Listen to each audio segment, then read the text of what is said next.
비 오는 날, 어제 비가 우리 그쳤습니다만은 비 오는 날 수요일 날 밤 수요 예배, 굉장히 믿음 좋으신 우리 성도님들, 우리 밴드로도 참 믿음 좋으신 성도님들이 함께 한 줄로 믿습니다. 네, 이런 믿음을 가지고 있어야 하나님의 보호하심을 받습니다. 오늘 설교 제목이 숨겨주신다. 숨겨주신다는 말이 스바냐의 이름입니다. 이 스바냐가 원래 이제 첩판이라는 말인데, 첩판야후, 이 야자가 뒤에 올 때는 항상 하나님의 이름이 뒤로 간다 그랬죠. 그래서 하나님이 지켜주신다, 하나님이 숨겨주신다, 하나님이 남겨주신다, 이런 의미예요. 굉장히 좋은 의미인데, 이 스바냐의 그 이름이 사실 본인의 선지서 활동을 한 자기의 메시지와도 같습니다. 그래서 우리 스바냐서를 잘 읽기가 힘든데, 오늘 저하고 보실 때는 몇 장 안 되니까, 짧은 이 소선지서들은 기껏 해봐야 한 장, 두 장, 세 장, 이런 얼마 안 되기 때문에, 그러나 이 시대별로 그것을 잘 중간에 어디에 두느냐가 중요해요. 그냥 스바냐서만 읽으면 이게 무슨 내용인지도 모르는데, 우리가 오늘 본문에서 함께 읽었지만, 보았지만 1장 1절부터 나옵니다. 이게 언제라고 기록되어 있냐면 요시야의 시대, 유다왕 요시야의 시대라고 1절에 나오지 않습니까? 그래서 시대가 언제냐면은 요시야의 시대입니다. 요시야는 지난주에 제가 말씀을 드렸지만 이스라엘 유다 민족의 정말 해같이 빛나는 최고의 왕이었습니다. 남북을 통틀어서 그렇게 신앙의 대개혁을 일으키고 요시야 전에도 없었고 후에도 없었던, 정말 하나님의 말씀을 잘 따랐던 그런 최고의 인물이 요시야십니다. 그 요시야 시대에 활동했던 선지자 스바냐입니다. 그런데 스바냐는 본인의 자신을 소개할 때에 오늘 1절에서 나왔지만 히스기야의 현손이라고 했습니다. 현손이라는 것은 손자의 손자거든요. 그러니까 쉽게 이야기하면 히스기야 왕의 고조 손자, 요시야 왕이 히스기야의 정손자입니다. 요시야, 므낫세, 아몬, 히스기야, 요시야거든요. 그러니까 요시야와 같은 왕족인데 요시야의 조카뻘 됩니다. 성경의 선지자들이 여러 선지자들이 있지만 좀 귀족 출신, 왕족 출신이 좀 있죠. 저번에 말씀드렸지만 이사야 선지자도 왕족의 출신일 것 같다. 그래서 궁궐 출입이 편했고 스바냐도 그래요. 그래서 스바냐가 실제적으로 사역을 할 때에 왕족이나 이런 귀족들에게 메시지를 막 전합니다. 1장 8절에 여호와의 희생의 날에 내가 방백들과 왕자들과 이방인의 옷을 입은 자들을 벌할 것이며, 메시지를 전하는데 누가 감히 왕자들에게 함부로 말을 할 수 있습니까? 스바냐니까 가능하다는 거죠. 스바냐, 이사야, 다니엘. 다니엘 선지자도 우리가 선지자로도 취급합니다. 이 다니엘도 귀족 출신이거든요. 바벨론에 이게 처음에 공격을 왔을 때, 포로로 잡혀갈 때 처음에 포로로 잡혀갔습니다. 바벨론의 포로가 한 번만에 잡혀간 게 아니고 세 번에 나눠서 갔어요. 첫 번엔 다니엘과 그 다니엘 세 친구가 또 잡혀가고 똑똑한 사람들 잡아갔거든요. 두 번째는 또 에스겔이나 이런 사람들이 한 10,000명 정도 잡혀가고, 다니엘이 굉장히 또 귀족 출신이었죠. 이런 분들이 메시지를 전한 분들도 있습니다. 일반 평민 출신도 있죠. 뽕나무를 재배하던 아모스 같은 선지자도 있지만, 이런 선지자 스바냐가 무엇을 어떻게 증거했느냐, 이게 성경 본문에 보면 나와요. 본문 2절부터 나오는 말씀이 좀 무시무시한 말씀이 나옵니다. 우리가 평상시 알고 있던 하나님의 어떤 이미지, 하나님의 우리가 모습과는 전혀 다른 것 같아요. 하나님께서 물론 이제 스바냐 입술을 통해서 전해하셨지만, 여호와께서 이르시되 내가 땅 위의 모든 것을 진멸하리라. 무서워요. 여러분, 요 짧은 오늘 읽은 6절까지지만 진멸하리라, 멸절하리라, 이런 말들이 많이 나오거든요. 하나님께서 땅 위의 모든 것을 진멸하고 사람, 짐승, 공중의 새, 바다의 물고기 다 그냥 멸절한다는 거예요. 씨를 말릴 정도로 다 없애버린다는 것입니다. 뿐만 아니라 유다와 예루살렘의 모든 주민들, 바알 제사장들, 그마림이 아니라 이 제사장을 뜻합니다. 그마림이란 이름과 제사장들을 아울러 멸절하며, 또 지붕 위에서 하늘, 1월 성신들을 막 경배하던 사람들, 그 다음에 말감이라는 것은 성경의 말감, 밀곰, 몰렉 다 같은 표현입니다. 이 어린아이를 잡아서 불태워서 하는 제사 있지 않습니까? 그 정신 나간 아하스 왕이 아수르에 그걸 가져와 가지고 막 애 잡는 것도 했고, 또 므낫세가 온 전국에 아이를 잡아 가지고 드리는 이 몰렉 말감 제사를 드렸거든요. 요시야가 다 정화를 했지만 그래도 그 뿌리들이 막 남아 있는 거예요. 하나님께서 6절에 결론적으로 여호와를 배반하고 따르지 않는 자들과 여호와를 찾지도 아니하며 구하지도 아니하는 자들을 다 멸절하리라. 하나님께서 없애버린다는 거예요. 우리가 알고 있는 하나님 어떤 하나님입니까? 사랑의 하나님, 인자하신 하나님, 헷세드의 하나님. 그 자비와 자손 천대까지 은혜를 베푸시고 인자를 베푸신 하나님이 오늘 좀 인간적인 표현으로 열받으셨어요. 완전히 끝장내겠다는 겁니다. 북이스라엘을 통해서 호세아 선지자가 자기 그 아이들 이름을 할 때 로루함마 로암미 하면서 이제 내 백성이 아니다, 내는 더 이상 긍휼히 여기지 않겠다 하는 말씀처럼 유다에게도 선포하는 거예요. 내가 진멸해버리겠다, 없애버리겠다. 하나님께서는 예레미야 선지자를 통해서 예레미야, 스바냐, 하박국이 다 동시대에 사역했던 유대 말기의 선지자들입니다. 예레미야서를 보면요, 자주 등장하는 표현들입니다. 하나님께서 계속 이제 회개를 강요하면서도 이제는 필요 없다는 거예요. 이제는 뭐 하나님의 딱 이제 작정하고 없애버리겠다는 거예요. 예레미야 이제 기도하지 마, 울지 마 하면서 하나님이 이렇게 이야기할 정도로. 그런데 예레미야서 보면 하나님이 또 통곡을 하는 한 부분이 내가 이 이스라엘 백성들을 이집트에서 불러내가지고 신혼의 때를 지르겠다 했거든요. 내가 신혼을 추워간다. 여러분, 하나님은 이스라엘 백성들을 첫사랑으로 표현합니다. 이 첫사랑의 이 예루살렘 하나님의 민족들이 어떻게 하다가 하나님이 멸절하고 진멸한다고 이렇게 이야기를 하실까요? 우리는 하나님의 심정을, 하나님의 마음을 좀 알아볼 필요가 있습니다. 오죽하면 하나님이 이러실까? 하나님께서는 어지간해서 화를 안 내십니다. 어지간해서 화를 안 내시는데, 한번 화를 내실 때는 이게 분명한 이유가 있고, 분명히 하나님이 화를 낼 만한 상황이니까 화를 내시는 거예요. 우리 사람들은 그렇지 않습니다. 실컷 화내놓고 별로 화낼 일도 아닌데 자기가 화내놓고는 시키시거리다가 나중에 따지고 보면 별거 아닌데 화를 내는데, 하나님은 그렇지 않고 반드시 화를 낼 상황이니까 화를 내는 거예요. 이스라엘 사람들이 이집트에서 출애굽을 해가지고 지금 800년 동안, 이제 유다가 이제 곧 멸망합니다. 586년에 멸망하는데 이때는 이제 한 600년 시대니까 한 800년 동안 하나님이 호소를 한 거예요. 돌아오라, 돌아오라. 구약 성경의 대표적인 말이 돌아오랍니다. 돌아오라. 돌아오라, 돌아오라. 내 백성, 내 첫사랑, 너희들이 내가 그렇게 너희를 눈동자처럼 살키고 했는데 왜 자꾸 우상만 섬기느냐. 돌아오라, 돌아오라.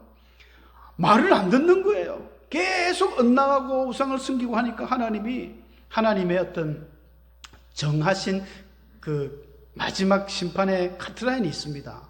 그걸 넘어가 버리면 하나님도 더 이상 수가 없는 거예요. 그냥 아예 모세한테도 그런 이야기 많이 했지 않습니까? 모세야, 너 잠깐 비켜라.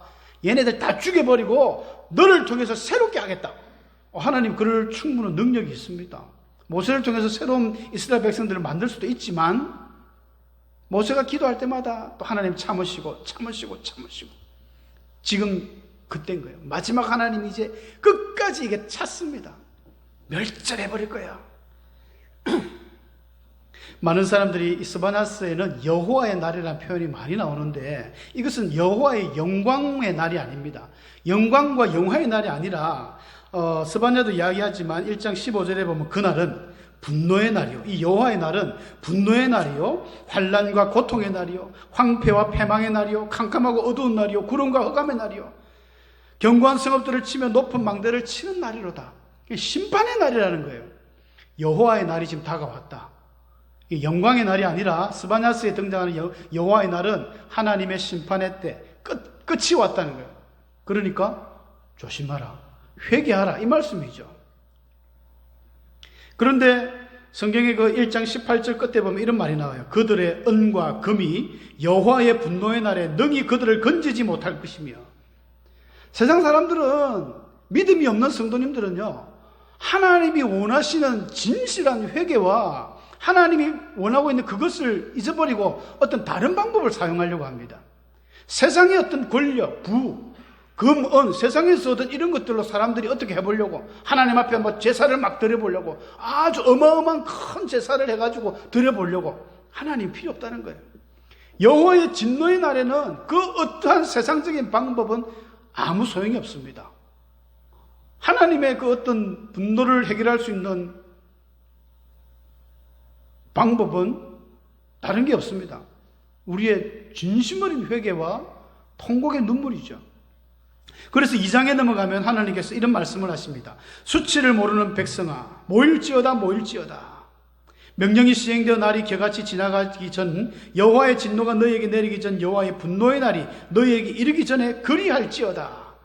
여러분, 그리한다는 것이 어떻게 한다는 것입니까? 모여라는 거예요. 모여라는 거.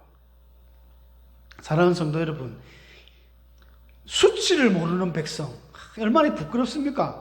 자기가 수치를 아는 사람이 돼야 되는데 자기의 수치가 수치인지 모르는 사람들이 있습니다. 3장 5절에도 동일한 표현이 나오는데요. 불의한 자는 수치를 알지 못한다는 거예요. 사도 바울 선생님이 디모데에게 이야기하면서 양심의 화인을 맞은 자들이 있다 했습니다. 여러분, 양심의 화인을 맞은 자는 어떤 자들입니까? 이 화인이라는 게 불도장이지 않습니까? 불화자의 도장인자. 옛날에 노예나 짐승들을 어떤 그 자기 가문의 표식으로 내가 불을 찢어가지고 살에다가 이러면 살에 흉터가 생김으로써 이제 영원히 너는 영구적으로 내 거야. 이 표시하는 게 화인입니다. 근데 양심의 화인을 맞아버렸어요. 하나님께서 사람들을 창조하시면서 그나마 선악을 구분할 수 있는 최소의 기본적인 양심이라는 걸 우리에게 주셨는데 양심이 화인을 맞아버리면 옳고 그름을 판단할 수가 없습니다. 그리고 우리가 하나님 앞에 좀 부족하기 때문에 죄를 지을 수 있고 넘어질 수 있죠, 인간은. 근데 그때마다 성령께서 우리에게 말씀을 줍니다. 얘야, 사랑하는 딸아, 내 아들아, 너 왜 그랬어? 그게 아니잖아. 빨리 돌아와. 이런 마음을 주는데 양심의 화인을 맞은 사람들은 듣지를 않습니다. 내가 뭐 잘못했는데? 수치를 모른다는 거예요. 자기 죄를 모른다는 것입니다. 얼마나 불행한 사람인지. 사랑하는 성도 여러분, 우리는 하나님을 믿는 성도들은 죄를 지었는데 마음이 즐거움이 있습니까? 야, 내가 죄를 지어보니까 너무 기분이 좋다. 그래서 오늘도 죄, 내일도 죄. 내가 계속 죄 중에 살리라. 내가 죄로 말미암아 기뻐하리라. 그렇게 됩니까? 그렇게 되는 성도가 있다면 그 사람 가짜입니다. 하나님의 성도 아닙니다. 지옥 백성이죠. 죄를 지었는데 막 기분이 너무 좋고 막 모르겠습니다. 그 순간은 기분이 좋을지 몰라도 돌았으면 후회가 따릅니다. 주일날 하나님 앞에 예배 드리러 올 때 찔리지 않습니까? 가슴이 막 너희는 마음을 찢어라 할 때 마음이 찢어지고 그래야 정상입니다. 수치를 모르는 거예요. 유대 백성들이 하나님의 수치를 모르는 겁니다. 그래서 하나님께서 하시는 말씀이 모여라. 모일지어다. 여호와의 이 진노의 날이 이르기 전에 모여라는 거예요. 근데 이 말세의 특징 중에 하나가 잘 안 모입니다. 디모데후서 3장에 보면 말세의 여러 가지 특징이 있죠. 뭐 돈을 사랑한다, 뭐 자기를 사랑하고 쾌락을 사랑하고, 기가 가려워가지고 자기한테 칭찬만 하는, 좋은 말만 하는 스승을 둔다 했거든요. 그 중에 또 하나가 모이기를 안 모입니다.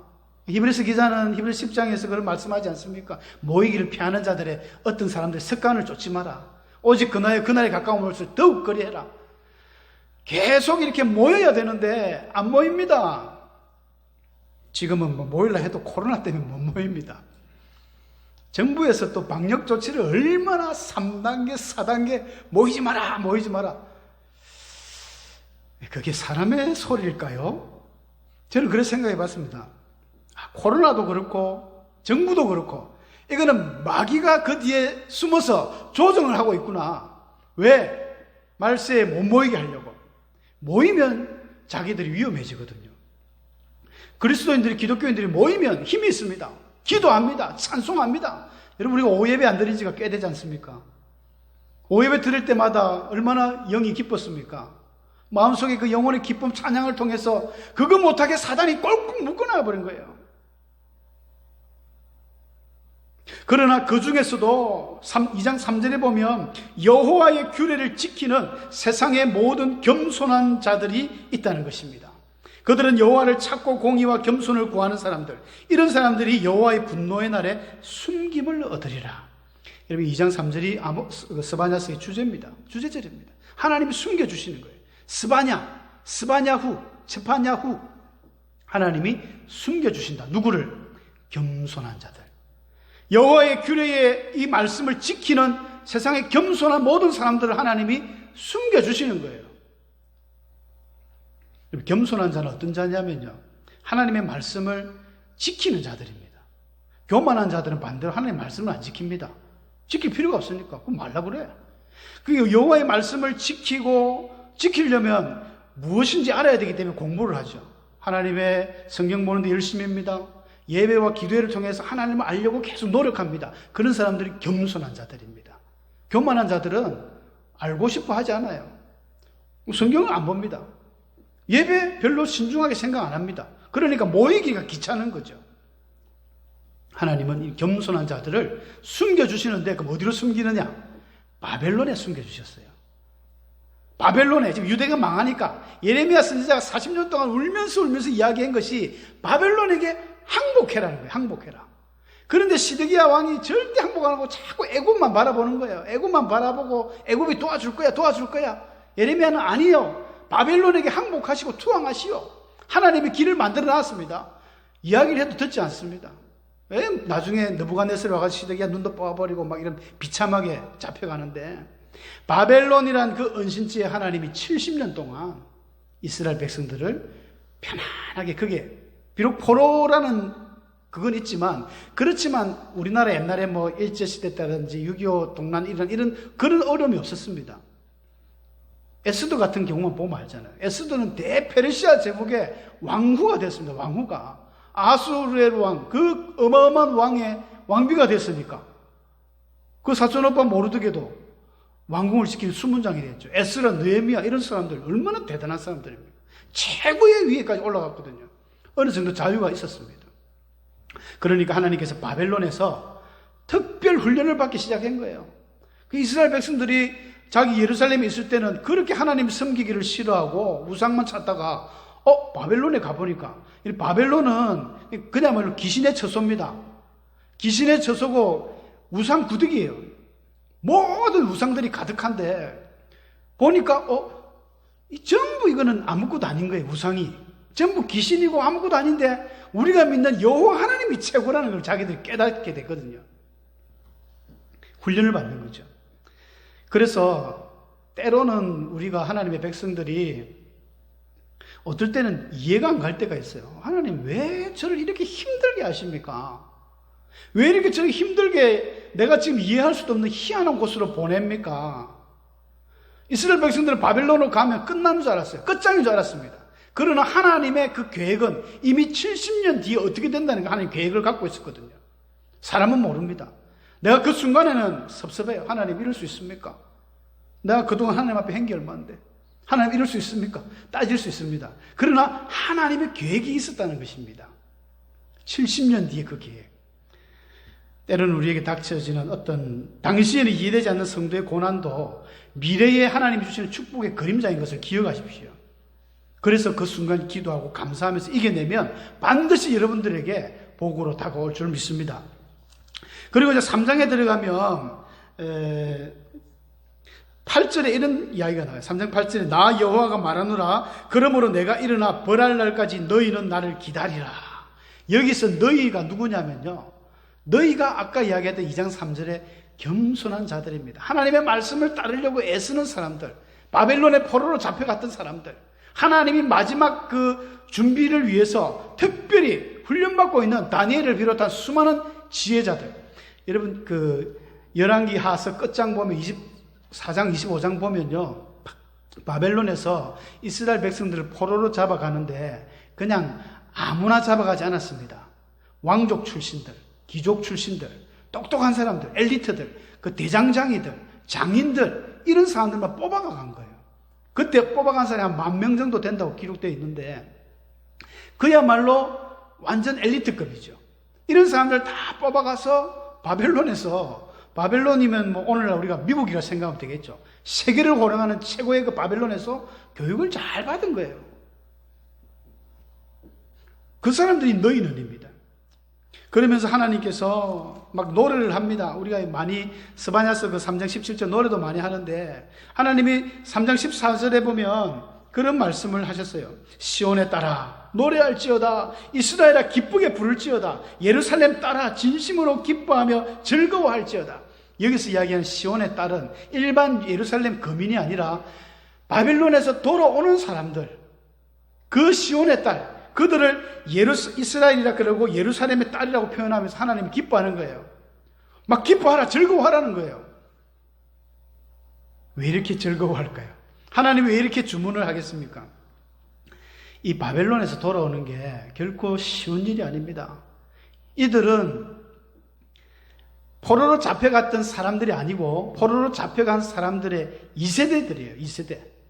자기 부모님 세대는 솔로몬의 그 화려한 영광과 이스라엘의 그 어떤 대단한 걸 다 아는 사람들이지만 그들이 바벨론 가서 70년째 있다가 지금 자기 후손들이 오니까, 그러니까 이 후손들은, 이 돌아오는 포로 귀환 자들은 자기가 평생에 예루살렘을 보지 않았던 사람들입니다. 단지 아버지로부터, 어머니로부터 들었던 거예요. 우리의 유대 땅은 저 동쪽으로 가면 예루살렘이 있다. 하나님의 도성 예루살렘이 있다. 그곳에는 여호와 하나님, 이 세상을 만드신, 천지를 창조하신 하나님이 계시다. 어릴 때부터 계속 교육을 한 거예요. 그 교육의 결과가 이들이 고향으로 돌아온다는 거예요. 본국으로, 조국으로. 한 번도 눈으로 보지 않았지만 부모님에게 들었던 그 말씀을 가지고 하나님의 규례를 따르기 위해서, 지키기 위해서 겸손한 자들이죠. 거리가 한 1400km 정도 됩니다. 부산 서울 왕복을 2회 하는 거하고 비슷하죠. 3500리. 어마어마한 거리를 오늘로 차로 달리는 것도 아니고 걸어서 자녀들을 데리고 가축을 데리고 그 어마어마한 길을, 도적대들의 위험도 있지만 돌아온 거예요. 물론 다 돌아온 건 아닙니다. 성경의 에스라에서 보면 돌아온 기환자들의 숫자가 대략 한 5만 명, 6만 명 정도 돌아옵니다. 이 사람들이 이스라엘에 새로운 부흥을 일으키는 위대한 인물들이에요. 하나님이 기뻐할 수밖에 없는 거예요. 그때 돌아온 사람들이 우리 성경에 보면 에스라라든지 느헤미야라든지 스룹바벨 총독이라든지 대단한 인물들이 나오거든요. 과거에 이렇게 허지부지 방황했던 자들이 아니라 완전히 새롭게 훈련받고 돌아왔던 이 인물들, 하나님 기뻐하는 거예요. 그래서 하나님이 노래합니다. 너의 하나님 여호와가 너의 가운데 계시니 그는 구원을 베푸실 전능자이시라. 그가 너로 말미암아 기쁨을 이기지 못하시며 너를 잠잠히 사랑하시며 너로 말미암아 즐거이 부르며 기뻐하시리라. 우리 복음성으로 많이 부르지 않습니까? 너의 하나님 여호와가. 의미나 알고 좀 부르면 좋겠습니다. 이건 우리 보고 하는 이야기가 아닙니다. 너의 하나님 여호와가 뭐 너의 가운데 계시니, 하나님이 우리 가운데 왜 계십니까? 이 변화되지 못한 이 더러운 우리 몸뚱아리가 하나님 왜 있습니까? 그게 아니라 바벨론에서 이 시온을 향하여 돌아오는 저들의 그 발걸음이 아름답고 그들을 향해서 막 죽게 구속된 자들이 돌아오네 찬송하며 기쁨의 그런 시편들이 제작되어지는 거예요. 하나님이 너무 기뻐하는 거예요. 그래, 바로 너희들을 통해서 내가 새 일을 이루리라. 하나님이 그렇게 기뻐하십니다. 우리가 찬송을 할 때도 그런 마음을 가지고 나도 이들처럼 겸손한 사람이 되어야 되겠다. 하나님의 말씀을 쫓아 살려고 애를 써야 되겠다. 그런 마음을 품을 때에 우리는 동일한 복을 받습니다. 동일한 복을 받고 하나님께서 우리를 볼 때에 우리가 자녀들을 사랑할 때는 뭐 온갖 다 주고 싶잖아요. 예쁘게 보일 때는. 중고등학교 가가지고 좀 깔랑깔랑하고 말 안 듣고 할 때는 저거 그냥 어떻게 이러고 싶지만, 여러분 어릴 때 눈에 넣어도 안 아플 이런 표현들 하지 않습니까? 다 주고 싶죠. 뭐든지 다 해주고 싶고, 네가 어려움 당하면 내가 대신 막 매를 맞아주고 싶고, 이게 부모 마음이지 않습니까? 하나님도 그렇습니다.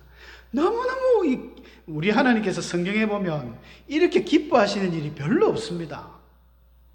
하나님이 뭐 모세 때 좀 기뻐했고 다윗 때 아브라함 때 조금 기뻐하시는 모습이 나오지만 이렇게 하나님이 노래를 부르는 시온에 따라 노래해라. 응? 예루살렘의 딸들아 전심으로 기뻐하며 즐거워해라.